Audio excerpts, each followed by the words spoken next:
Spoštovane gledalke in gledalci, dobrodošli v prvi oddaji o zdravju z Alenko v letu 2022.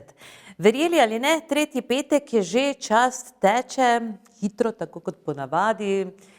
Zakorakali smo torej veselo v novo leto, novim izzivom nasproti, ne bomo rekli, in verjetno bomo vseeno spotoma pazili na svoje zdravje.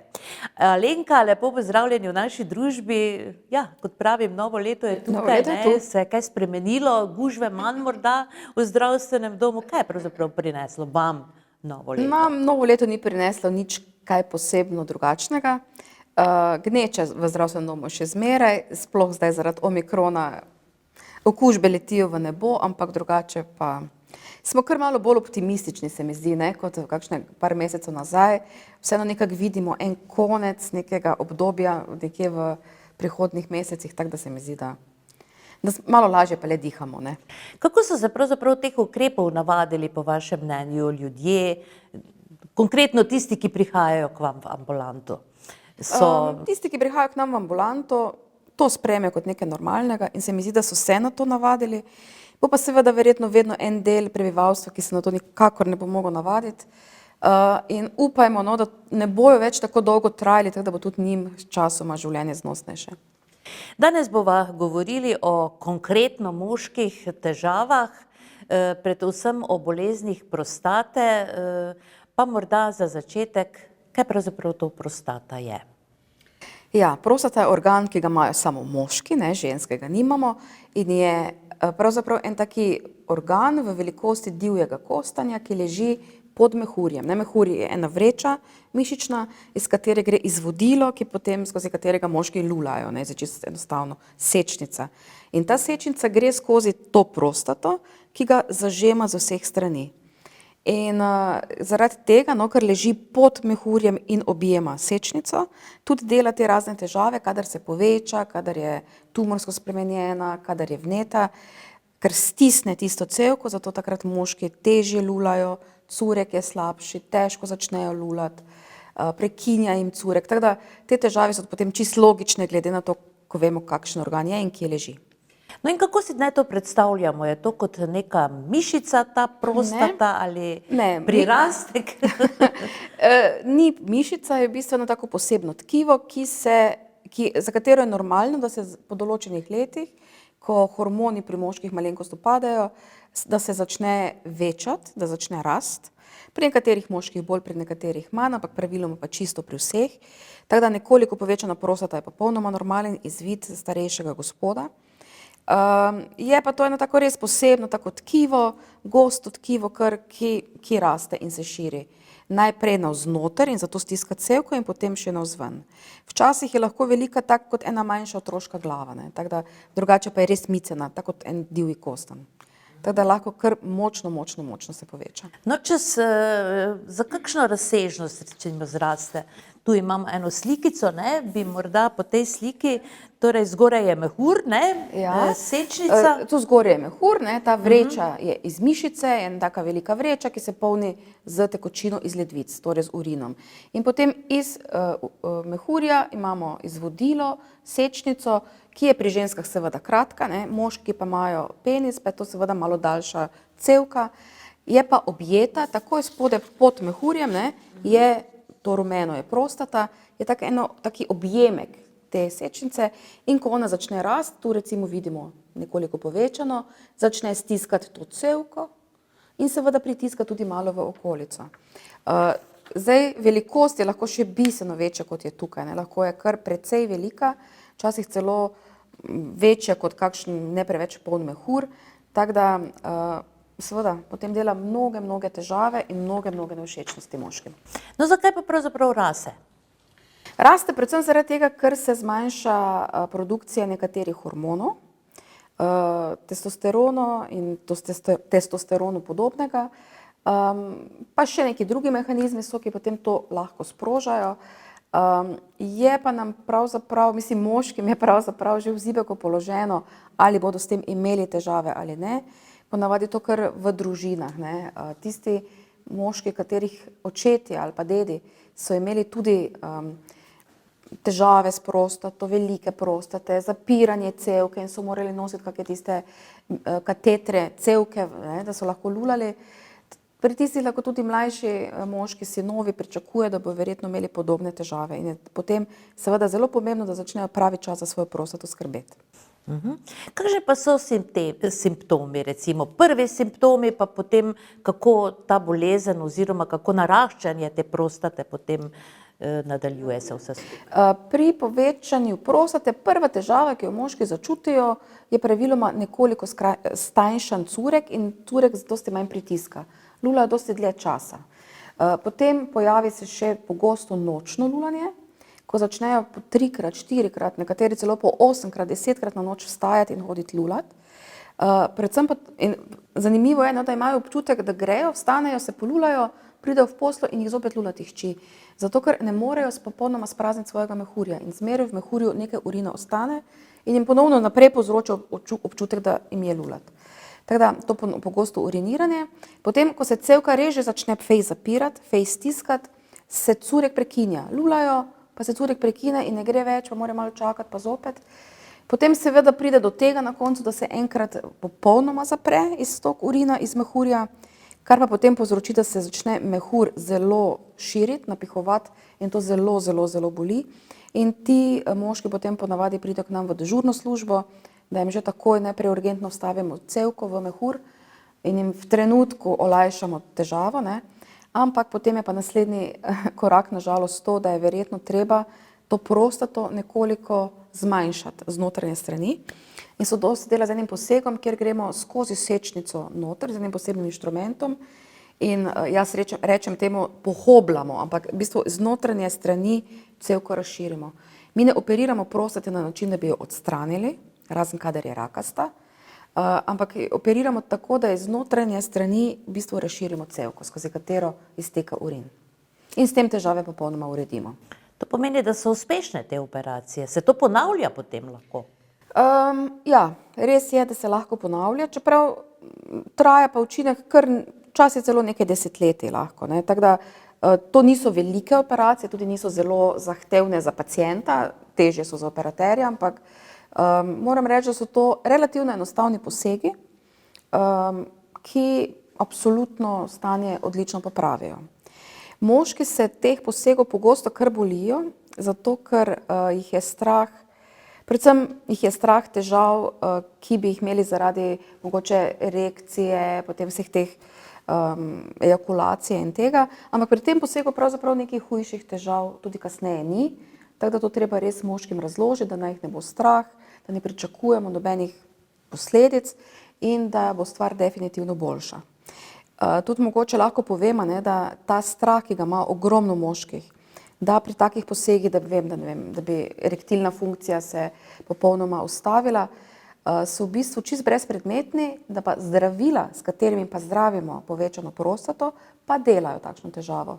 Tako da jaz mislim, da je mogoče res celo dosti boljše, kadar je tako hudo, se odločiti za operativni poseg, kot pa jemati zdravila, ki nažalost pač malo vpliva tudi na to erektilno funkcijo. No in prostata ima torej kakšno funkcijo pri spolnih aktivnostih moškega? Pravzaprav nobene posebne. Prostata je en organ, brez katerega bi verjetno mirno lahko bili, ne, ga sploh ne bi rabili. Res je, da se tu producira nekaj sokov, ki se potem izločajo v spermi, da se nekoliko vlaži mogoče sama sečnica, ampak to je to. Ni neki vitalno pomemben organ, ki bi ga moški nujno potreboval. Tako da je pravzaprav en brezvezen organ, ki dela samo težave na stara leta. No, kako narava v bistvu je za vse poskrbela, ne? Nečemu sigurno služi. Nečemu služi, ja, ne, ampak nima pa neke take zelo, zelo pomembne funkcije. Dela pa kar dosti težav, ne, ker ni samo povečanje prostate, ki se pojavlja tam nekje po 50. letu. Problem so vnetje prostate, ki se pojavlja tudi pri mladih moških, ne. In se ena taka tečna stvar in moram reči, da vsi tisti bolniki, ki imajo ta ponavljajoča vnetje prostate, so taki prav, vidim jih, taki znervirani, nervozni, to jih strašno muči, ker ta vnetja ne delajo nekih takih hudih simptomov, ampak eno tako nelagodje, bolečino v presredku pri moškem, ki jo čutijo stalno, ne? Čutijo jo, ko delajo, ko hodijo, čutijo tudi recimo med spolnim odnosom in jih to strašno moti. Čeprav ni fejst boleč, ampak jih pa moti in jih čisto znervira. In to potem po mnogih letih preraste v neko kronično vnetje pogosto, ki je pa ena stvar, ki pa moške potem celo, bom rekla, vsa pozna leta muči in jih nervira in jim dela težave. No, zakaj pa pride do vnetja, recimo do vnetij pri prostati? Pravzaprav čisto točno ne vejo, ampak mislijo pa, da pride zaradi enega toka urina delno tudi nazaj in s tem neke okužbe z nekimi bakterijami v tem delu, ne. Ta vnetje niso seveda mi predpišemo pri akutnem vnetju tudi antibiotik, ne, ampak to niso taka grda vnetja kot, ne vem, pri kakšne druge sorte. Bolj so res taka, tudi laboratorijski testi niso nekaj čudno spremenjeni, razen PSA, ne, to je tisti tumorski antigen, je zelo povišan pri vnetju in pogosto prestraši kakšnega moškega, ki ima pravzaprav vnetje, pa mu gledamo slučajno kri, pa najdemo visok PSA in misli, da ima rakasto spremembo, ne. Tako da lahko nas tudi kar precej zavede. Ampak drugače pa v laboratoriju ni sprememb in to niso neka huda vnetja, ampak so pa zelo neprijetna. Moški kar trpijo s tem. Kakšni pa so tisti skrajni stadiji, torej obolele prostate? Ja, moški, ki imajo močno povečano prostato, ne morejo več sami lulati, ne, in potrebujejo cevko, ki je vtaknjena v mehur, da mehur izteka. Takrat, kadar je to res, da se ne da več popraviti, se ali poskuša z operacijo, ampak včasih niti to več ni dovolj in nekateri moški, tisti z najhujšimi težavami, so na žalost za zmeraj obsojeni na tisti kateter, ki ga potem na 3 do 4 tedne menjujejo. In je pač to, ne, to njihovo življenje, kar pa je zelo neprijetno in zelo, mislim, ni fajn, ne. Potem je pa seveda tu še rak prostate. Rak prostate je pa tudi res kar zelo pogosta bolezen starejših gospodov. Imamo jih več vrst od takšnih, s katerimi, ki jih niti ne zdravimo, ker ni potrebno, ker vemo, da bodo rasli tako počasi, da bolnik zaradi njih ne bo umrl. Do seveda takšnih, ki zelo, zelo hitro pošljejo metastaze v kosti, v pljuča, v jetra in so tudi pogosto kar hitro končajo življenje obolelemu. Kot pri vseh drugih rakih je tudi tu pomembno, da ga najdemo čim prej. Zato je res fajn, da hodite k svojemu osebnemu zdravniku vsaj na 2 leti kontrolirati ta PSA, tumorski marker. Pač zavarovalnica ga plača na 2 leti, čeprav jaz ga v svoji ambulanti kar delam vsako leto, zaradi tega, ker se mi zdi, da smo že marsikatero bolezen odkrili dovolj zgodaj, samo na račun tega, ker smo res delali to vsako leto. Tako da s tem se da to nekako odkriti. Fajn tudi je, da moški, ki ima težave z lulanjem, z neko bolečino, z nekim curkom, z ponočnim vstajanjem, da gre do svojega zdravnika, da opravi laboratorij, opravi ultrazvok in potem še potrebno, če karkoli naprej, zato da vidimo te stvari, najdemo v pravem času. Rak prostate se zdravi na več načinov. Operacija je le eden izmed teh načinov pri določenih vrstah raka samo. Drugače pa je v bistvu pri raku prostate pogosto dovolj, da moški dobivajo enkrat na 3 mesece ene vrste kemoterapijo v obliki ene injekcije, ki dobijo v podkožje, take hormonske injekcije in je v bistvu bolezen desetletja mirna in ne dela težav. Tako da moram reči, da rak prostate danes ni več takšen bav, je pa res pomembno, da se ga najde pravi čas. In v veliki večini primerov je celo popolnoma ozdravljiv ali pa zazdravljiv, tako da ljudje ne umrejo zaradi njega. To pomeni, da kar spremljate te bolnike, konkretno vaši ambulanti, ki torej pridejo s težavami prostate. Absolutno. Moji ambulanti tudi sama jim naredim ultrazvok pogosto, no, ampak na splošno. Laboratorij se kontrolira redno. In to res, moški nad 50 let, jaz mislim, da je prav, da enkrat na leto pogleda PSA. Zavarovalnica ga sicer plača enkrat na 2 leti in tudi stroka nekako zagovarja, da bi naj to bilo mogoče celo dovolj, ampak pač, no, to je stvar osebne odločitve, jaz ga pač kontroliram na 1 leto. Potem moški redno opravljajo ultrazvoke, če je potrebno narediti tudi še magnetno resonanco prostate, s katero se točno jasno vidi, kaj se tam dogaja. Če je kajkoli suspektnega, se opravi še punkcija prostate, kjer z eno tako posebno pištolo, s katero grejo v danko in potem skozi danko jemljejo vzorčke iz prostate, postrelajo 12 vzorčkov in se potem proba najti tumorsko tkivo noter, ki je, ta preiskava je absolutno pomembna, preden se karkoli začne zdraviti. Tako da to so take preiskave, ki je mogoče malo neprijetna, ampak se pač opravi in to je potem dovolj, da se uvedejo zdravila, uvede pravo zdravljenje. Kdaj torej po vašem mnenju je prav, da moški obišče svojega osebnega zdravnika v primeru, da začuti vse te povedane simptome, recimo? No, zdaj, če se pogovarjamo o prostati, bi rekla tako, da moški, ki opazi kakršnokoli težavo pri lulanju, ali je to pekočina, tudi to je pomembna stvar pri moškem zdravju, ker moški ne smejo imeti vnetje mehurja, zato je fajn, če vas peče, ko lulate, če je curek tanek, če vam prekinja curek, če morate čakati pol ure, preden začnete lulati zjutraj, če čutite eno tako nelagodje v presredku, to je prostor med modi in danko, tam spodaj, tako neko čudno bolečino, če opazite kakršnokoli težavo z erekcijo ali pa z ejakulacijo, če opazite kakšno spremembo barve sperme, recimo kakšno kri v spermi, kakšno drugo obarvanost, v vsakem takem primeru res čim prej do zdravnika. Pa še mogoče, če to še razširiva iz prostate, kot vemo, da rak prostate je rak mladih moških. Najpogostejši rak pri mladih moških. In res prosim, da če imamo kakšne mlade gledalce, ki si jih je verjetno manj, ampak mladi moški si morajo redno tipati svoja moda. In čim zatipajo spremembo, ki je neboleča, pa ki je prej niso tipali, jo morajo iti pokazati svojemu zdravniku in to takoj. To je pravzaprav verjetno ena stvar, ki je najbolj pomembna od vsega, ker tudi rak testisov je lahko popolnoma ozdravljiva bolezen, če se odkrije dovolj hitro, tako da ne čakati, če zatipate karkoli, kar se vam zdi čudnega v modih. Drugače, za prostato sva že povedali, glede vnetij, mogoče samo še poveva, da pač moški zaradi dolge sečnice naj vnetij mehurja ne bi imeli. Dovolimo jim, da imajo vnetje enkrat. Čim pa je večkrat, je pa treba raziskati, zakaj do tega prihaja. Tako da, če imate večkrat pekoč urin, če vas peče, boli, ko lulate, res do vašega zdravnika. Zato, ker je lahko v ozadju kakšna druga stvar. No, kar se tiče moda, mod, kako pa pravzaprav tukaj ne postopamo? Ste rekli, naj si jih redno pregledujejo, potem je prvi korak tudi obisk verjetno pri... Obisk osebnega zdravnika, ki bo verjetno ali naredil že sam ultrazvok ali pa vas na ultrazvok mod poslal in seveda tudi takoj boste dobili napotnico pod nujno za urologa.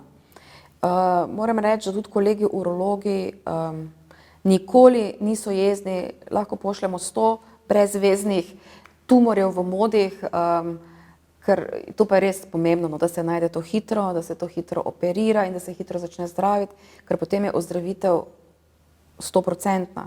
Če se pa zamudi tiste prvi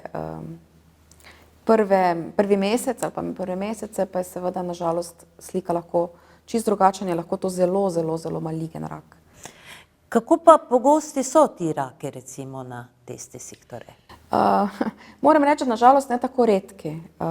Ne vem sicer čisto točnega odstotka, koliko v populaciji, ampak lahko rečem, da tu v Ormožu, v ormoški občini imamo verjetno na leto kakšne 3 do 5 novih rakov mod, kar je zelo dosti. In to je pri moških tam nekje od 17. do 28. leta so najpogostejši. In je res, je silno pomembno, da to fantje pridejo pokazati, čeprav mi je pogosto nerodno in tako, ampak ta stvar je res pomembna. Večkrat pridejo zaradi vnetij mod, tudi teh orhitisov, tako imenovanih, je kar nekaj, ali pa vnetij obmotka, epididymitisov, kjer pa postanejo moda zelo boleča, bolečina se širi gor v trebuh in recimo za eno vnetje tega nadmotka, epididymisa, je tako značilno, da ko si moški malo privzdigne modo, bolečina malo popusti. Tako da že lahko sam to ene stvari sproba. Če je vneto celo modo, takrat seveda nobena taka manipulacija ne pomaga, močno boli, tisti moški bruhajo, prav huda bolečina. Potem pa obstaja še ena stvar, ki pa je tudi zelo pogosta, hvala Bogu redka in je pa čista urgenca, je pa, mi rečemo, zasuk moda, torzija testisa, kjer se modo, ki visi na eni taki nitki, no recimo neki cevki, se zasuka in se v bistvu prekine dotok in žil, mislim, krvi in vsega v modo in tako modo seveda lahko odmre. Je pa to ekstremno boleče, res ekstremno boleče, huda bolečina, bruhanje, prav poten pride takšen bolnik k nam in to je treba takoj kirurško razrešiti v roku 6 ur, ne. Tako da je to pa je res urgenca. No, ker so tudi na moda moški zelo čutljivi, ne, v primeru poškodbe ali karkoli zelo udarca, bolijo, ne, ker je tam kar precej nekih struktur, precej oživčeno, močno oživčeno in seveda vsak udarec, taka stvar boli, ne, je boleč. Pa moram reči, no, moški so sploh zelo zaskrbljeni vedno za svoje te organe in se mi zdi, da tu kar nekako pride še vedno pravi čas k zdravniku, ker jih tu pa res skrbi, ne, da ne bi bilo kaj narobe. Pogosto jih seveda imajo težave z erektilno disfunkcijo, ne, z težavami z erekcijo, ki pa pogosto sploh niso povezane ne z boleznijo prostate, ne z nekimi boleznimi, ampak pač imajo neke druge razloge, ne, večinoma take bolj z žilami povezane, ne.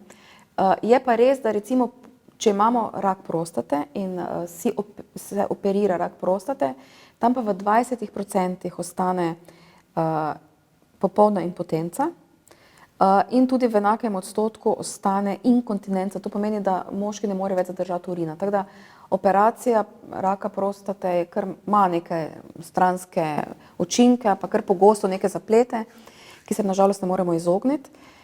Tako da tam to je stvar. Drugače pa mogoče moramo povedati to, da težave z erekcijo pa so najpogostejše pri bolnikih, ki imajo povišan sladkor, ker povišan sladkor v krvi je kot neke vrste lepilo v žili, ki jo naredi, da se vse obloži na steno žile in da se seveda lumen žile močno ztanjša in s tem se zmanjša prekrvljenost. In erekcija v bistvu je odvisna od tega, kako fajn se prekrvavi to tkivo penisa. In pri diabetikih se to najprej pozna in oni imajo največ teh težav. Zato je za moške diabetike še toliko bolj pomembno, da se res držijo diete, da res jemljajo zdravila, ker drugače to vodi v prezgodnjo impotenco. No, impotenca prav je velik problem, ne, pri moških oziroma vsaj tako jemljajo moški to, ne, katastrofo. Kakšne so še pravzaprav druge takšne bolezni, da potem ne pride do erekcije, da... Mi največ opažamo, največ je pač teh, ne, kjer gre za težavo z žilami, ali so to diabetiki, ali so to kaki kadilci strastni, ki imajo potem žile okvarjene. To so ponavadi taki moški, ki imajo tudi kakšen infarkt, možgansko kap za sabo, ali pa povišan tlak in jemljajo zdravila, ki malo zmanjšajo pretoke, ne. Potem druga velika skupina so bolniki z nekimi duševnimi težavami, sploh pri motnjah, pri impotenci in pri motnjah te erektilne funkcije opažamo, da ena mala težava, ki se pojavi, lahko pripelje do popolne impotence pri moškem in v bistvu so te težave najlažje ozdravljive, ker je samo treba nekako moškemu ponovno povrniti zaupanje v to, da ni pravzaprav nič kaj tako strašno narobe, da se mogoče 2-krat, 3-krat nekaj zgodilo iz nekega razloga, ki sploh ni bil pomemben in da se te stvari lahko porihtajo. Tako da to so tisti najbolj hvaležni pacienti, bom rekla, ker jih relativno lahko in fajn te stvari popravimo z zdravili, vedno najprej z zdravili, zato ker takšen bolnik potrebuje, da nekajkrat izpelje spolni akt normalno, za zdravili in se potem počasi začne sproščati in vidi in potem včasih rečejo, jaz moram imeti tabletko samo v nočni omarici, da vem, da je tam, pa gre vse fino, ne. Teda to so tisti dve največji skupini bolnikov, ne. Ti bolniki po operacijah prostate, teh je vseeno relativno manj, so tudi praviloma v višjih letih, čeprav mislim, da je v vseh starostnih obdobjih to pomembno, da so ljudje s tem zadovoljni, ne, in da jim to funkcionira. Tako da je tudi fajn, da danes obstajajo možnosti, kako kljub bolezenskim težavam, pa kljub slabemu žilju ali karkoli, vseeno izpeljati tudi nek spolni akt in to z tabletkami ali pa z injekcijami. Tabletke se kupujejo, so pač določeni bolniki jih ne smejo dobiti, ampak to je res zelo malo je teh. Drugače so nenevarne in učinkovite. Je pa mogoče pomembno, no to je fajn, da slišijo najini gledalci, ne, mi pogosto samo predpišemo tabletke, moški vzame in nič ne funkcionira in je razočaran.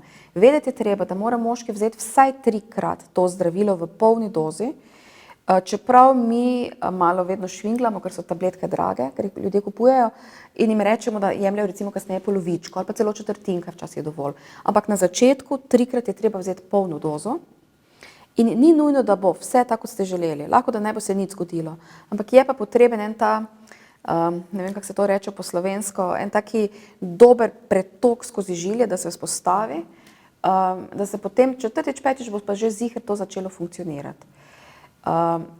Pri nekaterih pač te tabletke niso prava izbira, čeprav toliko, da povem, imamo takšne, ki jih vzamemo, delujejo čez 20 minut in speljete odnos. So pa tudi takšne oblike tabletk, da jo vzamete in vam v bistvu 36 ur drži in je samo z neko stimulacijo lahko večkrat v 36 urah izpeljete spolni akt. Tako da sta ti dve obliki.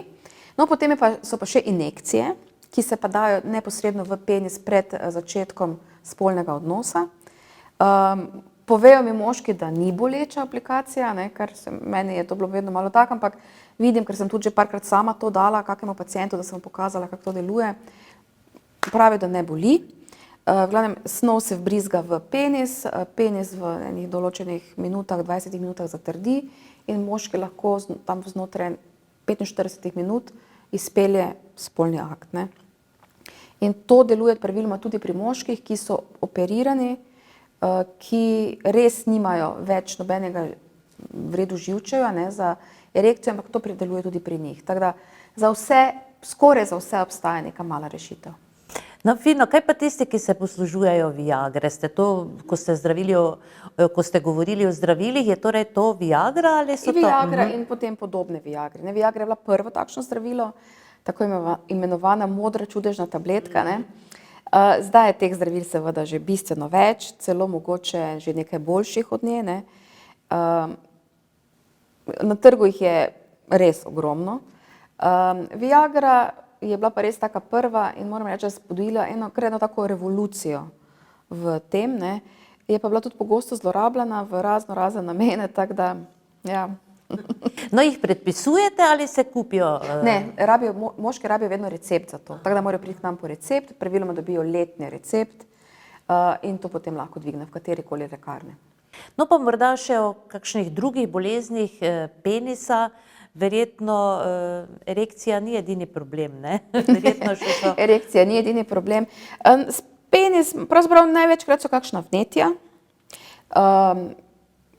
predvsem na glavici penisa, ne, se pogosto kakšna glivična vnetja lahko pojavijo, ki se kažejo kot neki taki izpuščajčki, ki srbijo. Takrat boste dobili pri zdravniku eno kremico, s katero boste to namazali in fajn je, da se maže tudi vaša partnerka. Potem pogosto so kakšni, ne pogosto, ampak so lahko kakšni izcedki iz sečnice, ki se potem kaže kot neki flekeci na perilu, ki so lahko od takih rumenkastih do nekih zelenkastih. Tu je treba pač vedno sam pri sebi biti pošten in tudi vedeti, če smo imeli kakšne bolj, rečemo, nevarne ali pa tvegane spolne odnose s kom neznanim ali pa slabo znanim, je treba vedno pomisliti tudi na spolne bolezni, kot so recimo gonoreja ali kaj takega, kot klamidijska okužba, ki je tudi spolno prenosljiva bolezen. Tisto zdravimo z antibiotiki, medtem ko taka čist vnetja, mogoče sečnice, pa je včasih res treba samo en čas, da te stvari minejo. Tako da to druge stvari niso tako pogoste. Rak na penisu, moram reči, da sem v celi svoji karieri videla samo enkrat, mislim tu v našem okolju samo enkrat. Tega zdaj praktično več ni, ker je bil praviloma posledica zelo slabe higiene in tega zdaj danes skoraj več ni. No, kaj pa kožica recimo, še vedno je značilno za nekatera kraje oziroma mesta na svetu, ne, da se obrezujejo, da je to obred. Kako je s tem recimo pri nas?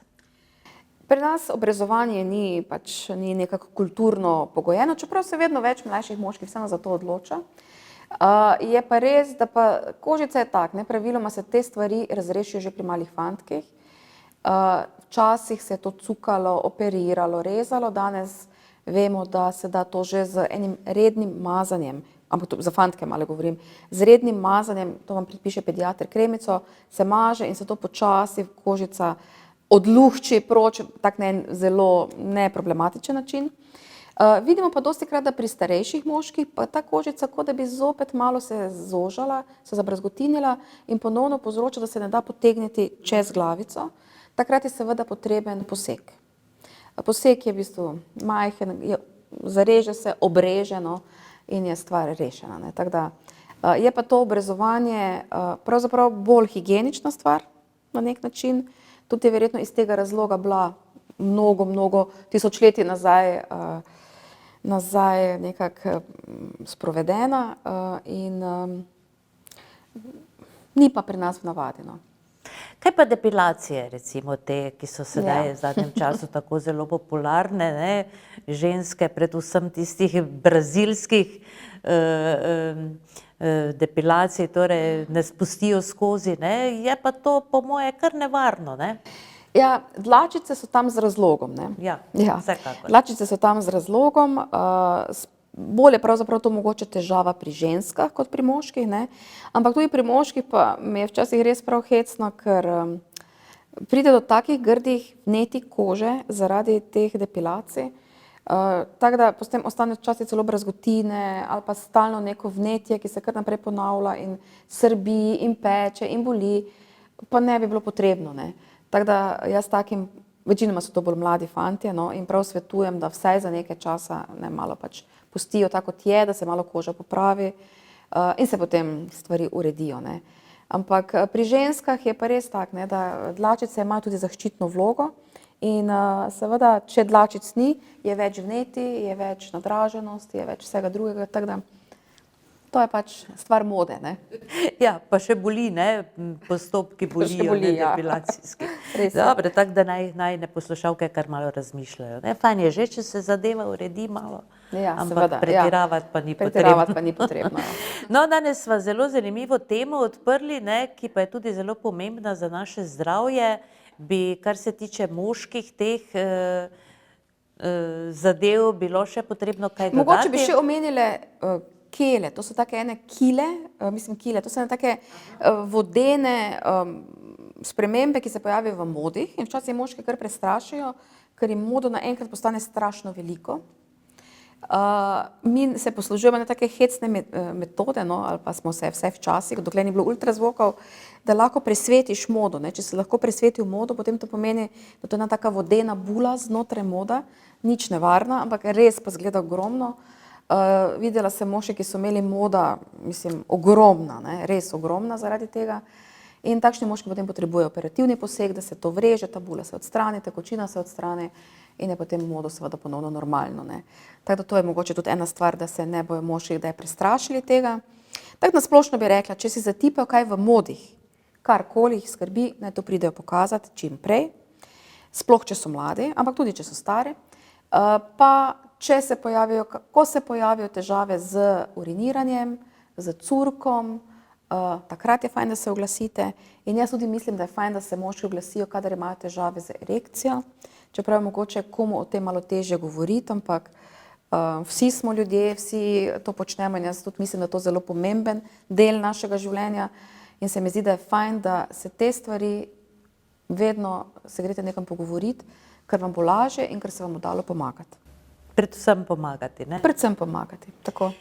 No, za konec morda še samo eno vprašanje, veliko ste omenjali te ultrazvoke, to vse opravljate v vaši ambulanti tudi? Ja, jaz v moji ambulanti, ja, drugače ni to glih praksa v splošnih ambulantah. Tu v Ormožu prihaja en specialist delati ultrazvoke tudi vsak teden, ki lahko to naredi. Je pa seveda zelo priročen, če to znaš narediti sam in lahko narediš svojemu bolniku takoj. Sploh recimo pri modih je to super, ker ga ne rabim nekam pošiljati, ampak gre takoj že z izvidom lahko specialistov in je že naslednji dan obravnavan.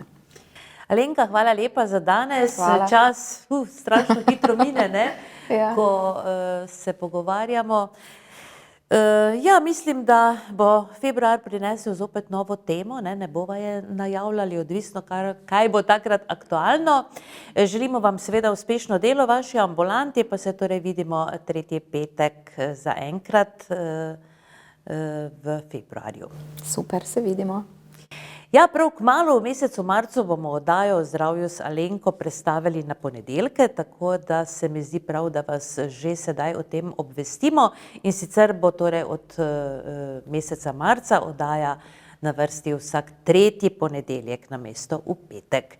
Za danes pa hvala za pozornost. Vkolikor bi se vam porajala kakršnakoli vprašanja, je še vedno možno torej, da nam pišete, da vprašate, pa se bomo potem pogovorili z našo zdravnico tukaj v našem studiu. Hvala za pozornost, pa zdravje ostanite seveda. Srečno do prihodnjič.